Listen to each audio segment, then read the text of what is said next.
สบายดีเนาะสำหรับที่ว่าเขา manage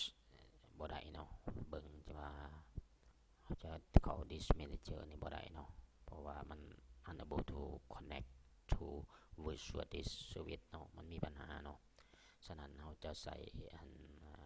mini tool partition แทนเนาะในการแบ่ง partition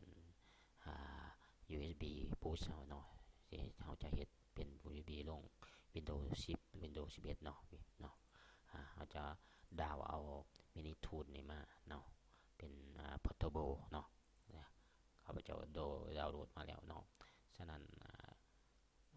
กับมีแต่ว่า open เนาะคลิกดับเบิลคลิกใส่เนาะเห็นบอกมันจะแลน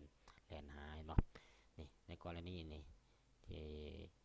ข้าพเจ้าได้เฮ็ดแล้วเนาะมาสาธิตเขาจะกดเนาะตัวอย่างว่าเขาบ่ทันได้มีแฟต32เนาะจะกดนี่แล้วเข้ามา move modify เนาะเขาจะเลือกว่าเขาแก้มาก็ได้เนาะเอาซ้ำนี่ซะ1กิกเนาะหลังจากนั้นเรากดโอเคเนาะเราจะกดโอเคเรากดโอเคแล้วก็คลิกขวา create partition เนาะเราจะมาข้าพเจ้าจะบ่เฮ็ดเนาะเพราะว่าเฮ็ดแล้วเนาะเราจะมาคลิกขวาแล้วก็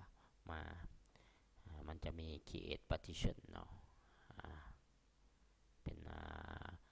ให้เรา create เนาะคลิกขวามันจะมี create ให้เรา create เนาะแล้วเรามาตั้งกดตั้งค่าเป็น FAT32 เนาะแล้วก็กดโอเคมันจะดำเนินต่อไปเราเนาะแนวนั้นเนาะนี่เนาะตัวอย่างเนาะเรา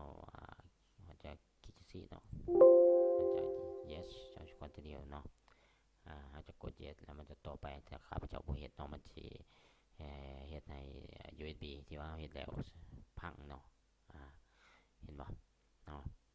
เราจะเลือกตัวนี้เนาะเลือกตัวนี้เป็น FAT32 นะตัวอย่างว่า FAT เป็น FAT32